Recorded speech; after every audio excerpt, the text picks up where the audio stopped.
sido profesor universitario, me ha gustado la docencia. Inicialmente di clases en la escuela en la Facultad de Administración de la Universidad Católica, y luego de un año que permanecí allá en la Facultad de Administración, comencé a estudiar, a dar clases en la Facultad de Derecho de la Universidad Católica. El contacto, la preparación que tuve como profesor me permitió que durante muchos años, en esa época, había una selección, una evaluación que hacían los estudiantes. Fui electo como el mejor profesor. Esto me permitió que ya a los 32 años esté en el consejo de facultad. A los 34 fui subdecano de la facultad y a los 36 años fui decano de la facultad. He sido, por el apoyo de toda la comunidad universitaria, pero fundamentalmente por los jóvenes, decano por 5 periodos, 3 que terminé el primer proceso. Luego fui electo diputado de la provincia de Pichincha, y cuando terminé, por renuncia que lo hice, me reeligieron nuevamente como decano. Estoy en mi 5.º periodo, el segundo del segundo proceso, y he sido también profesor de la Universidad de las Américas y he sido profesor de posgrado en otras universidades. Pero además, sí, la academia ha sido lo más importante en mi vida, pero también la profesión, y gracias a Dios en la profesión también he tenido éxito. Pertenezco al Estudio Jurídico Quevedo Ponce, que es un estudio muy prestigioso. Ahí he defendido muchas causas, y quizá la más importante en este último tiempo es la que hice con la Unión Nacional de Periodistas en relación con el Código de la Democracia. Sí.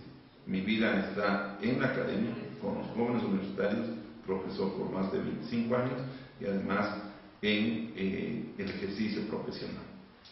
Gracias, Santiago. Y nos ha llegado una pregunta que dice: ¿cómo Santiago, desde su accionar, va a promover la participación de las juventudes como asambleísta? Mira, yo tengo varios proyectos que tienen que ver con los jóvenes. Uno de ellos que es el relacionado con el empleo, que es para mí una de las tareas básicas, porque en el contacto que he tenido con los jóvenes, su preocupación principal ha sido el conseguir trabajo.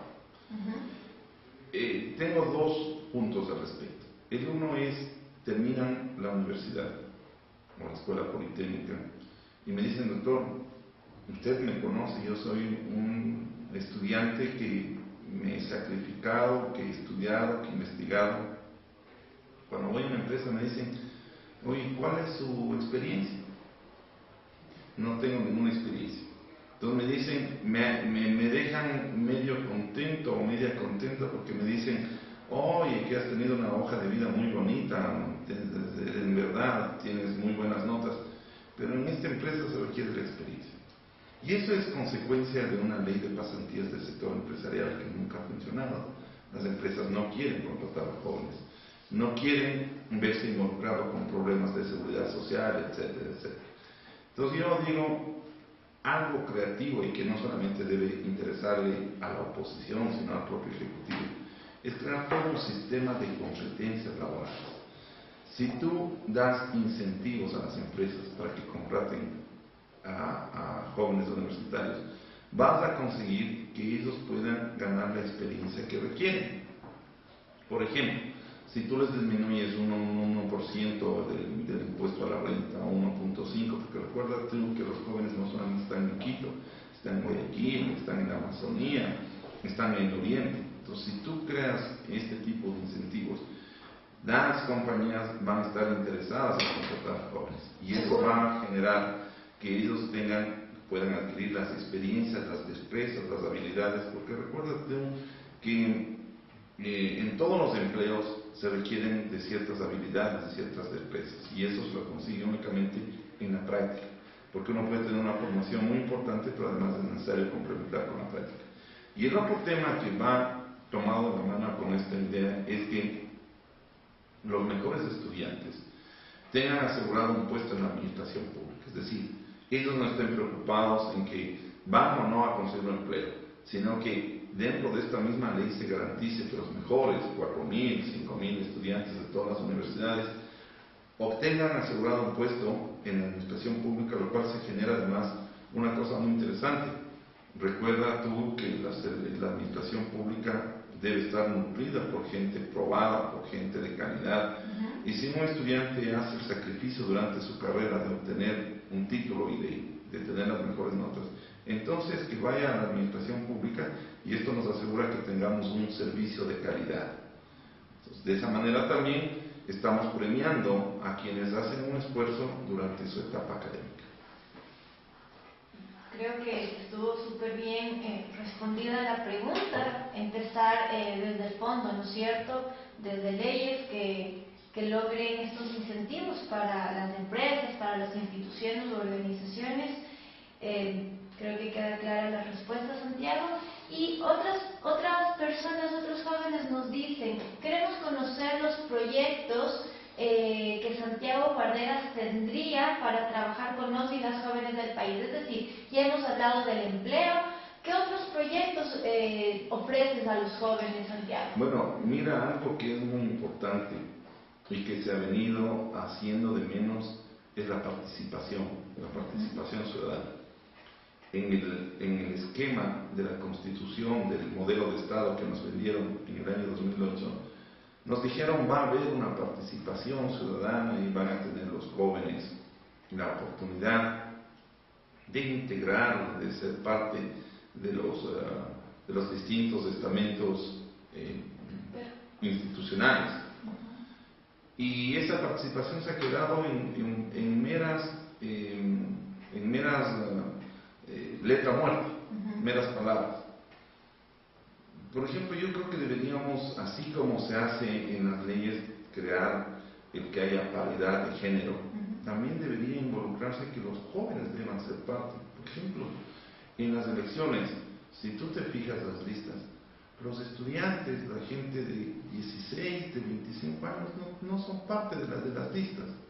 No son tomados, son excluidos, y por eso es que los jóvenes no les interesa la política, prácticamente les tienen aislados. Pero si pudiéramos generar leyes que asimismo tengan en cuenta a los jóvenes y que hagan una participación efectiva, vamos a lograr que ellos se involucren en política, en cuestiones de instituciones públicas. En algún momento yo les decía a mis estudiantes que uno de mis sueños sería el ser ministro de Estado, a pesar de que no me gusta, pero tener un ministerio y que en ese ministerio únicamente estén jóvenes, para demostrarles que los jóvenes podemos hacer mucho, pueden hacer mucho en favor de la patria, y que es cuestión de tomarlos en cuenta, porque si bien a lo mejor no tienen la experiencia suficiente, tienen en cambio la creatividad, que es muy importante, tienen esa idea de innovar, pero es necesario acercarlos. Y entonces hay que pensar en otras lógicas. Esto, por ejemplo, es una cosa que a mí me gusta, porque es sentir una vez más, aunque sea de manera virtual, con los jóvenes, pero por lo menos estar en contacto con ellos. Hay gente que ni siquiera le gusta estar en contacto con ellos. Santiago, otra de las preguntas que nos han hecho llegar es el tema de la educación superior. Queremos conocer qué propones tú para que las y los jóvenes puedan acceder con facilidad a una educación superior de calidad. Bueno, miren, yo formé parte de esa comisión que se conformó por parte de las universidades con la Asamblea para elaborar el código, la Ley Orgánica de Educación Superior. Hicimos un trabajo realmente importante en el que participaron tendencias de toda naturaleza, desde la extrema izquierda hasta la extrema derecha. ¿Sí? E hicimos un proyecto que tenía por propósito reconocer y consagrar la autonomía de las universidades. La autonomía es algo así como consustancial a la esencia misma, a la vida misma de la universidad. No puede haber injerencia de ninguna naturaleza política en la universidad, porque el conocimiento es grande. Universidad quiere decir universo, y por consiguiente hay que proponer a que ese conocimiento llegue a todo mundo. El sistema de nivelación que solamente estaba previsto para las universidades públicas fue aprobado, fue admitido por las universidades privadas en el reglamento, pese a que es inconstitucional. Porque la idea es que efectivamente se haga una selección respecto a quienes desean ingresar a la universidad y tomando en cuenta sus carreras. Pero ha quedado, y ese es el peligro, en una situación burocrática que más bien impide que los estudiantes puedan escoger qué carrera seguir y dónde seguir. Entonces se inscriben y te dicen, pon 5 opciones. Y se van llenando los cupos y te dicen, tu quinta opción era ingeniería electrónica, no tenemos, pero te vamos a dar ingeniería agropecuaria y en Quevedo. Eso significa excluir. La ley debe consagrar la libertad del estudiante en que pueda él escoger la carrera que de acuerdo a sus intereses quiera y de acuerdo en la institución que él desee, de acuerdo con sus principios. Entonces, no puede haber un sistema en que excluya a uno solo, aun cuando sea un estudiante que no puede estudiar y que más bien tiene que tener la apertura. Tenemos que hacer reformas a la ley orgánica de educación superior para rescatar esa autonomía y consagrar la libertad que tienen los estudiantes de estudiar la que quieran y en la universidad que quieran. Gracias, Santiago. Y Andrés Cuadrado pregunta, ¿qué acciones afirmativas propones por los jóvenes de las diversidades sexogenéricas? Mira, hay acciones afirmativas que igualmente han sido distorsionadas. Les hago notar, por ejemplo, que en el concurso de jueces que ahorita está llevando adelante el Consejo de la Judicatura, a pretexto de estas acciones afirmativas, les están dando 2 puntos a quienes viven fuera del perímetro de Quito. Si ya tú vives en Cumbayá o en Tumbaco, te dan unos puntos extras a pretexto de acciones afirmativas para conseguir, para lograr la igualdad. Las acciones afirmativas están dando el derecho constitucional para lograr la igualdad de los desiguales. Y efectivamente, históricamente, hay muchos grupos excluidos, como por ejemplo las mujeres que tuvieron, en algún momento inclusive, fueron objeto, ni siquiera eran sujetos del derecho. Los que tienen diversidad sexual, gente que tiene discapacidad. Y yo lo que creo es que se tienen que lograr leyes justamente para tratar de que se logre esa igualdad, porque ahí sí tenemos muy claro que todos somos iguales ante la ley, y esa igualdad no solamente tiene que ser formal, sino que tiene que hacerse material, es decir, conseguir no solamente a través de leyes, sino acciones que cumplan ese objetivo. Asimismo nos llega una pregunta y nos dice, ¿cuál es tu visión, Santiago, acerca de las clínicas de deshomosexualización? ¿Las clínicas? De deshomosexualización, es decir, cuando tú te admites como gay o lesbiana y te mandan a una clínica, pues para que, entre comillas, te vuelvas a ser una persona, por así decirlo, normal, como dicen las personas, ¿no? Es decir, viéndole al gay o a la lesbiana como un enfermo. Entonces se crean unas clínicas para curarte. ¿Qué opinas de esto? ¿Qué visión tienes de esto? Yo realmente me declaro en esta parte ignorante, no tengo mayor conocimiento. Yo lo que creo es que estas personas que tienen una diversidad sexual tienen ciertos derechos. La Constitución, por ejemplo, ha reconocido la unión de hecho, me parece perfecto, y entonces, porque hay relaciones que deben ser consideradas. Y yo lo que siempre he creído es que en una ley, en una constitución, se tiene que partir de los principios generales, pero se tiene que tomar en cuenta la realidad social. Y la realidad social implica que hay personas del mismo sexo que se unen y que generan relaciones económicas. Por tanto, hay que regular esas situaciones.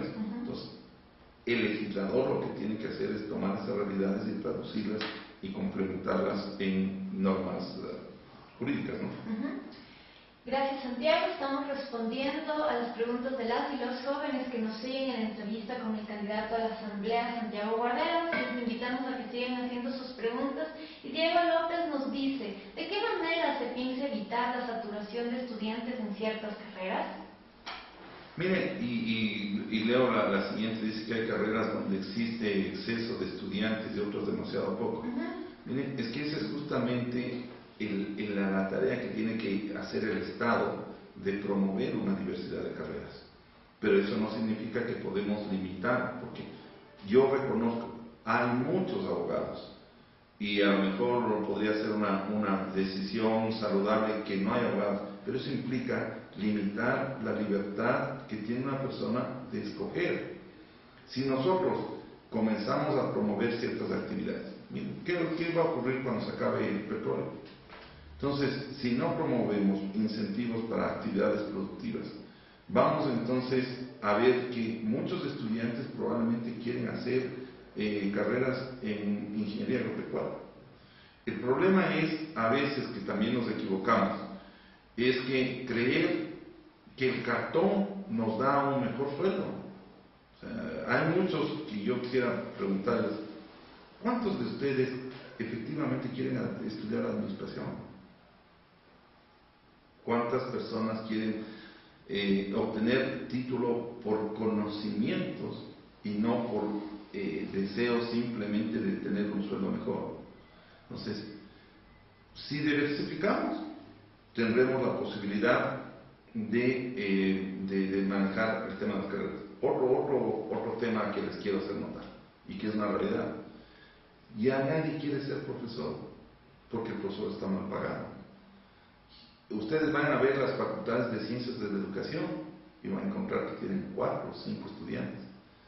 Y lo que hacen en el caso de la Universidad Católica es subsidiar. Las grandes carreras generan los recursos económicos para poder que estas carreras subsisten.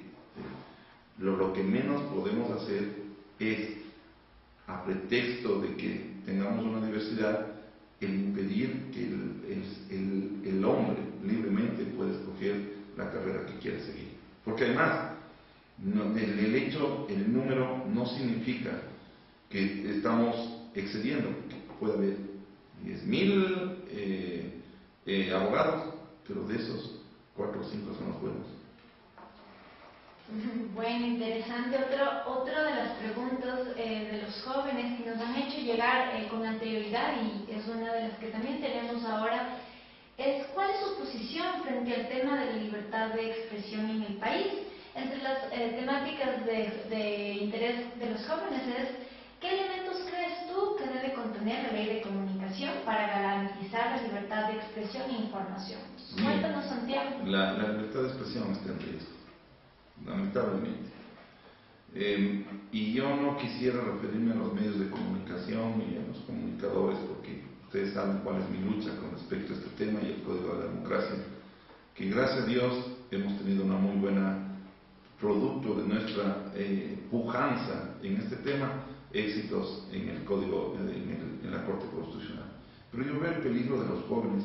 A los jóvenes les gusta, y a nosotros nos gusta el Twitter, nos gusta el Facebook, nos gusta la página web, y lo que no podemos hacer es que estas redes sociales sufran el menoscabo de estar reguladas. Miren, en la ley de comunicación existe el peligro de que se establezcan restricciones. A nosotros nos gusta publicar fotografías.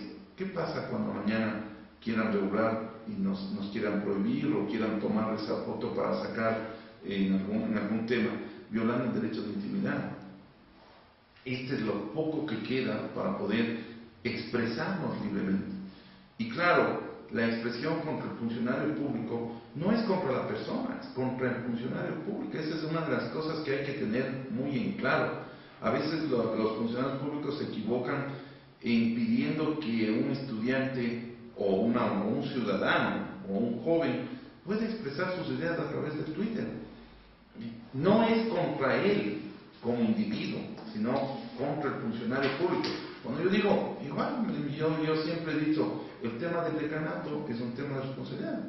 Dicen, este decano es un vago. No es que están diciendo que Santiago Ordenes es un vago, sino están diciendo el decano, o sea, la figura que está representando.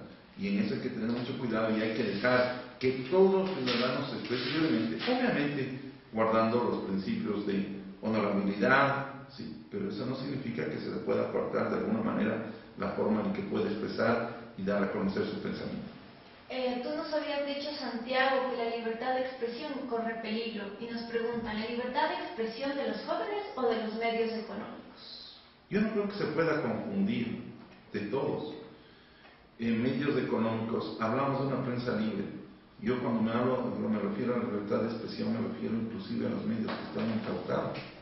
Yo no veo en medios privados o medios mercantilistas o medios que estén defendiendo una posición económica. Yo pregunto, si no hubiera existido unos medios de comunicación privados, ¿de qué manera se hubiese conocido el tema del comecheques, del título falso de Delgado, del caso Vialmesa? Es decir, todo tiene que ser razonablemente. Esto no significa que podemos dar regulaciones para que puedan ofender el buen nombre de las personas, pero en el caso de los funcionarios públicos hay que tener cierta tolerancia. Santiago, nos dicen, ¿cómo hacer que no existan restricciones de libertad en las redes sociales? Tú ya nos habías hablado precisamente de este tema y una inquietud de los jóvenes es ¿cómo hacer que no existan estas restricciones? Estableciendo expresamente la exclusión de las regulaciones con relación a las redes sociales. ¿Sí? Dejando bien en claro que esas regulaciones no afectan a las redes sociales. Esa fue, por ejemplo, una lucha que lo hicimos en el Código de la Democracia. Y ahora los jóvenes pueden expresar, yo quiero votar por X, yo quiero mi candidato de preferencia es este. Eso lo conseguimos con la demanda de inconstitucionalidad que planteamos en el Código de la Democracia. Si no lo hubiésemos planteado en ese momento, la libertad de expresión y pensamiento hubiese sido menoscabada y en este momento ya los jóvenes no podrían expresar cuáles son sus preferencias electorales. Santiago, ya que estamos hablando de las redes sociales, lo que nosotros hemos propuesto con esta campaña es generar participación de las y los jóvenes por medio de las redes sociales. Entonces, te queremos preguntar, ¿cómo manejas tu campaña electoral en las redes sociales? ¿Cómo consideras tú que la ciberpolítica influye en los resultados electorales? Bueno, yo trato de dar a conocer a las personas que estoy conectado a través de las distintas redes, las actividades políticas que hago. En el caso de Twitter es un poco difícil tratar de dar a conocer las propuestas porque solamente hay 140 caracteres, quizá en el Facebook es un poco más, pero ahí también no se logra un contacto directo. Por eso es que, si bien yo considero que las redes sociales son muy importantes en el manejo político, mucho más importante es el contacto diario que se tiene con la gente. A mí me gusta recorrer, me gusta caminar, me gusta estar en los buses, en las plazas, porque ahí la gente me expresa con toda libertad y viendo los ojos frente a frente, estas son nuestras necesidades, esto es lo que queremos, esto es lo que necesitamos que nos apoye. El día sábado, por ejemplo, estuve en un bus y me dijo, vea, una señora, nosotros lo que queremos es fuentes de empleo, no queremos subsidios. Es que a nadie le gusta que le regalen la plata. Lo que le gusta a una persona es llevar su dinero, fruto del trabajo, del sudor que ha hecho un mes, y se siente mucho más complacido de poder aportar en su casa. No porque le regalen. Y eso es lo que tenemos que generar, fuentes de empleo. Santiago, para nosotros los jóvenes resulta irónico respecto a los requisitos que necesitamos tener para acceder a algunos cargos públicos y respecto a los diferentes candidatos o candidatas que sin tener ni siquiera título de colegio pueden acceder a cargos políticos. Para nosotros como jóvenes tenemos muchas preguntas, muchas dudas e inquietudes. Cuéntanos tu opinión en cuanto a esto. Eso es verdad, es una realidad. Lo que hay que hacer, vuelvo a insistir, es establecer normas en donde se establezca, así como existen las medidas afirmativas, el hecho de que, por ejemplo, en un proceso electoral, en las listas figure gente nueva, gente joven, que integren un 30, un 40%. Porque miren, ahora qué es lo que ocurre en el caso de los asambleístas. Si ustedes revisan, el 85% quiere reelegirse. O sea, no hay espacios para los jóvenes. Todo el mundo quiere ser los que están ahora, los asambleístas que nos han defraudado durante 6 años, quieren ser otra vez los que estén en la misma asamblea. Y no hay espacios. Y la forma en que podemos hacerlo es justamente creando leyes en que digan, señores de los partidos o movimientos políticos, ustedes para presentar la lista tienen que tener al menos tanto porcentaje, y de ese porcentaje de gente nueva, y de ese porcentaje tantos estudiantes. Es un poco lo que ocurre con el fútbol. En los partidos hay que, la forma de incentivar para que haya gente joven, recuerden ustedes que en un primer momento se introdujo esa obligación de todos los equipos de poner un deportista que tenga hasta 20 años. Sí, hay que ir generando ese tipo de políticas. Yo también me quería referir a un tema que habla de los medios de comunicación comerciales dan cabida a los jóvenes. Esta es una pregunta muy importante que lo ha hecho el señor Andrés Cuadrado, pero yo quiero decir que no es un problema de los medios privados, o sea, aquí estamos confundiendo las cosas. Es de los medios privados, de los públicos y comunitarios, pero va en doble vía. Por un lado, igualmente, tiene que los medios de comunicación dar cabida, pero por otro hay muchos estudiantes que no quieren dar a poner su opinión. La Universidad Católica suscribió con la Unión Nacional de Periodistas y ha suscrito con medios espacios para que puedan presentar sus pensamientos, sus ideas, sus trabajos. Y pese a que estamos constantemente incentivándolos para hacerlo, no lo hacen.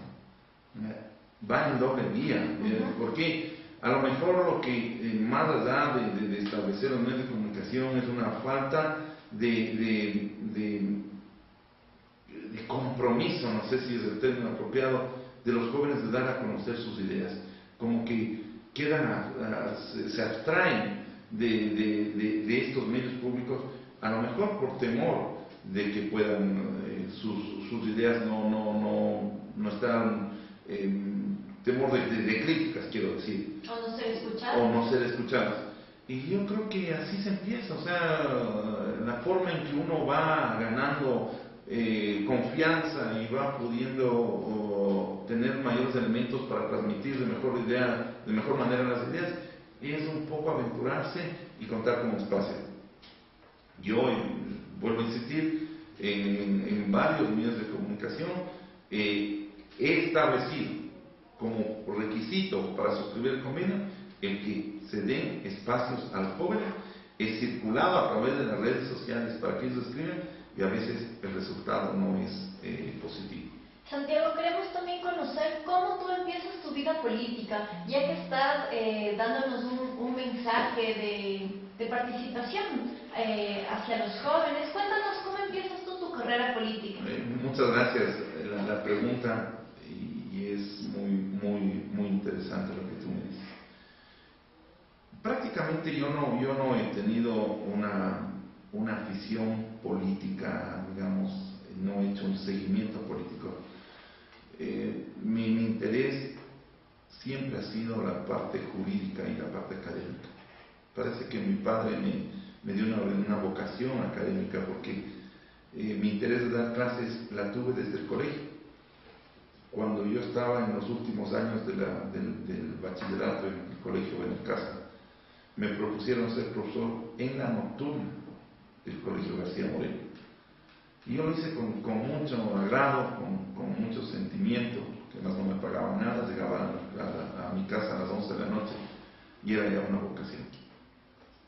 Por eso es que pronto, cuando me gradué en la universidad, siempre intenté ser profesor. Gracias a Dios el decano de la Facultad de Administración me llamó, y luego pasé a jurisprudencia, y para mí es realmente sentirme en lo más grato de mi forma de ser. Cuando estaba en el decanato, le conocí a León Rodós. León Rodós era el rector de la Universidad Estatal de Guayaquil. Y por estas circunstancias que tiene el reglamento de que cuando hay un proyecto de posgrado se requiere de un informe de otra universidad, se dio el contacto en que varias veces proyectos de la Universidad Católica o de la Estatal de Guayaquil debían ser informados por una u otra universidad. Y así se dio más o menos la circunstancia de conocer a la Leopoldo. Como consecuencia de ello, un día me invitó a un proyecto, que me dijo que iba a un movimiento que tenía por ejes fundamentales la ética en la actual política y la democracia. Por eso el movimiento se llamaba Red Ética y Democracia. Yo dije, León, me parece muy interesante porque yo creo que uno de los grandes problemas que existen en la política es la falta de ética. Porque aquí hay muchos políticos que lo único que buscan es enriquecer sus bolsillos, trabajar por sus intereses particulares y no en favor de la ciudadanía. Y la otra es la democracia, profundizar la democracia, porque aquí hay que tener diversidad. Todos trabajamos sobre una misma bandera, que es el Ecuador, y los ciudadanos, los ecuatorianos, y eso tenemos que hacerlo democráticamente, sabiendo escuchar a quienes no opinan igual que nosotros, respetando. Cuando se dio el tema de los manteles, gané las elecciones. Cuando se dio el tema de los manteles, yo renuncié porque no iba a prestarme para esas payasadas, para esa desinstitucionalización. Ese fue el primer momento en que se generó algo de política. Realmente mucha gente, mi familia mismo me dice, ¿y por qué quieres tú estar en la política así? ¿Qué más quieres? Eres decano de la facultad más prestigiosa de Derecho del país, eres un abogado reconocido, y es lo que yo he dicho, es mi afán de servir a la ciudad, al país, con mis conocimientos. Esto del tema del Don Burro es muy interesante, realmente, porque ha hecho reflexionar a mucha gente que lo que el país quiere es que haya gente preparada que pueda resolver sus problemas.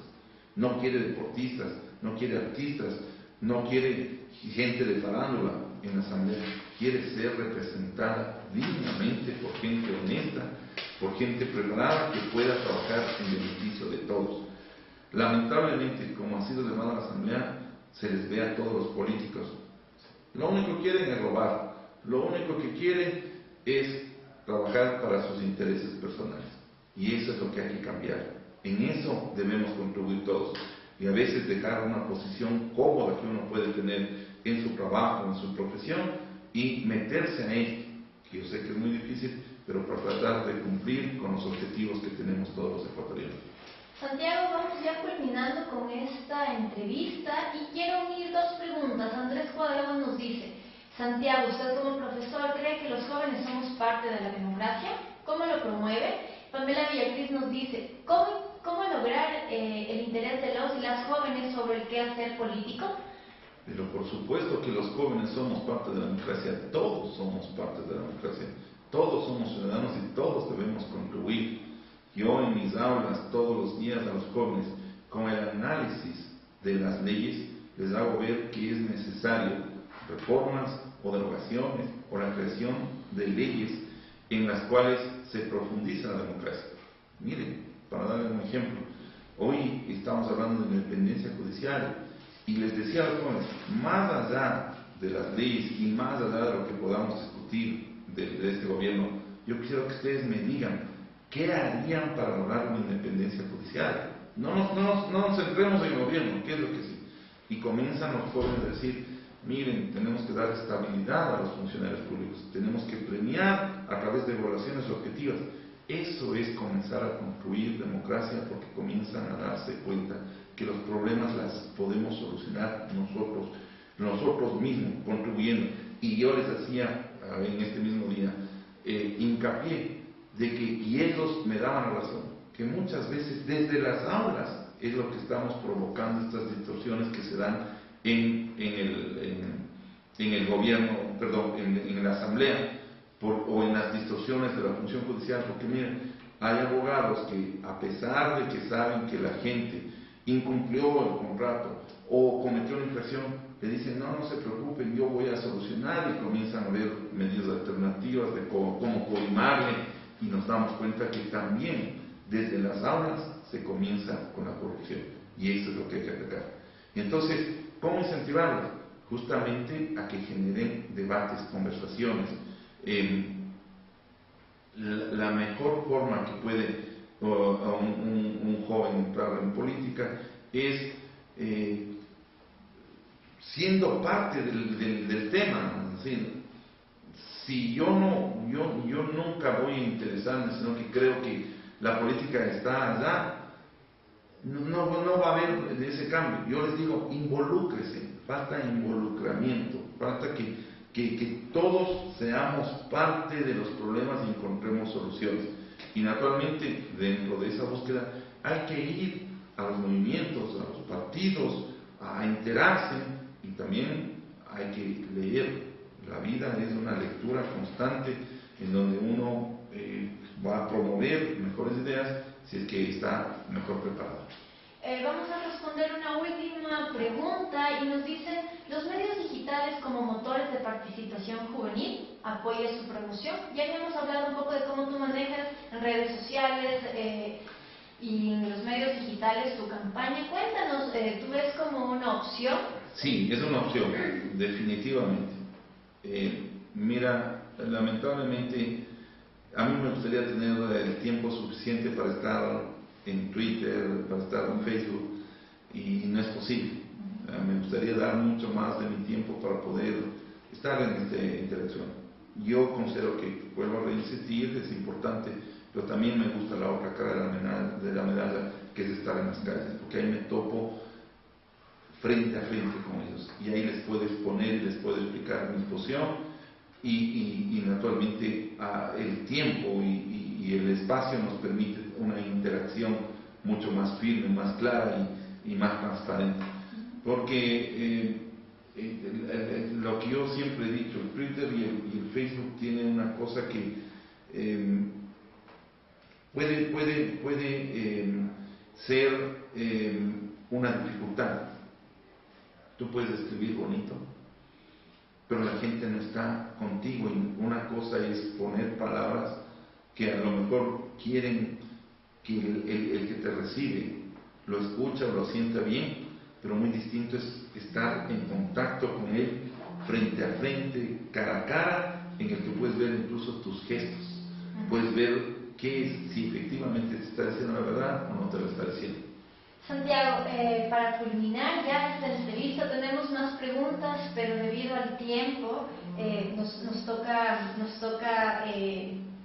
dar por terminada, no sin antes pedirte que des un mensaje a todos las y los jóvenes que te están escuchando, te están mirando en este momento, y los jóvenes que te van a ver luego de subir el video a nuestro canal de YouTube. Bueno, Verónica, primero agradecer a todos los que han escrito. Agradecerles primero por su participación, y segundo porque las preguntas han sido frontales y respetuosas, como uno pretende dar su mensaje de una manera transparente y también respetuosa, aun cuando no necesariamente sean afectos a los criterios que uno expone. Luego decirles que ellos tienen la posibilidad de hacer una elección responsable en base a los criterios que valoren, pero pedirles que hagan una reflexión del voto. Definitivamente, o sea, si queremos mejorar la democracia, el mejor mecanismo que existe para ello es enterarse bien de las propuestas, saber quiénes son los candidatos, y escoger a quienes creen que dignamente lo pueden hacer. Uno tiene una trayectoria, tiene una preparación, mi vida es pública, mi vida ha sido honesta, he sido ejemplo de muchos estudiantes, y al haber trabajado con ellos, como siempre he dicho, yo los conozco, tienen una fuerza que es la que me ha movido a mí por más de 25 años, y es en los que yo confío. Realmente yo confío en la juventud, porque los conozco, porque lo vivo realmente. Y pedirles el apoyo que siempre me han dado para poder llevar con dignidad una curul, para poder ejecutar aquellos proyectos que a todos nos inquietan y para poder defender sus derechos y libertades.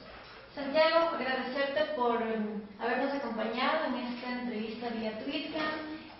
Mucha suerte en tu recorrido electoral, y invitamos a todos nuestros amigos y amigas de Hablemos la Pena a seguir con sus preguntas. Estén pendientes de los próximos eventos con las siguientes entrevistas a las y los candidatos.